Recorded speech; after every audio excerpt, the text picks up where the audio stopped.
What happens when your home doesn't sell? Well, I've got to tell you about a great success story we had with some seller clients, the Goodmans. Now, the Goodmans had a great home here in Santa Clara, but an opportunity came up to relocate to San Diego, so it was time to put up the sale sign. Now, to sell their home, they hired a realtor who had just sold a home in the neighborhood, and they thought he could get them the same results.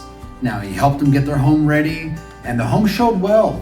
You know, it was updated, the property was staged, but there was only one problem. It just wasn't selling.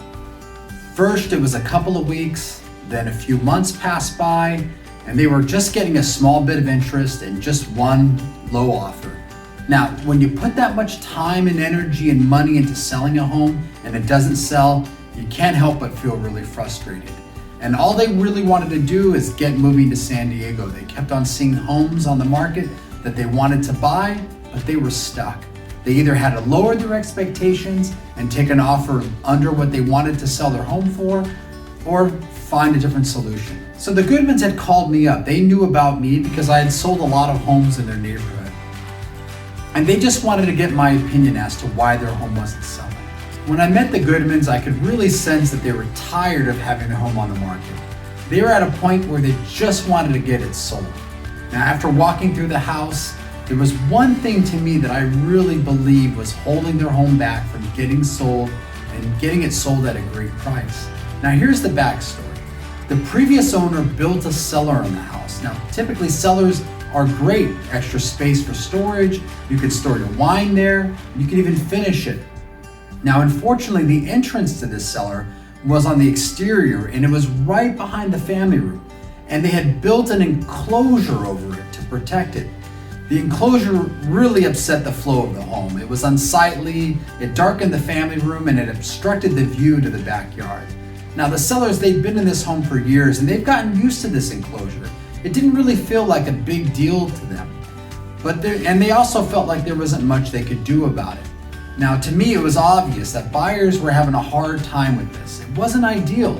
And unless the seller was a huge selling point for the buyer, chances were that they were just going to pass. Now, I told them that we would have to resolve this to get their home sold. Now, it's important to note that during all this time, the home is still on the market and it's represented by another realtor. Now, understanding where the sellers were, their frustration, and they just wanted to get the home sold, I really needed to do my best to just get them the information they needed, whether they were gonna just get the home sold or whether we were gonna be able to do this work to improve the home and have the home sell for a better price. So it was clear to me that there was a couple things that we needed to address. Number one, the enclosure over the cellar had to be fixed. Number two, we needed to build a new fence that protected the privacy from the busier road on the side of the house. And number three, we needed to improve their staging to make their family room look larger and their dining room look larger. The last two were going to be easy to figure out. The first one was going to require a bit of creativity. So I called up my contractor and we got together and we were able to design a low profile deck that would be at the level of the exit of the family room, and it'd have a door leading to the cellar and it would divert water away from the opening. Now the enclosure could be removed and the view of the backyard restored and the family room would be nice and bright. Now the Goodmans had a tough decision on their hands. Do we just go ahead and take the lower offer? Or do we listen to this guy and hope that after we spend even more money that we'll be able to get our home sold and get it sold for a higher price?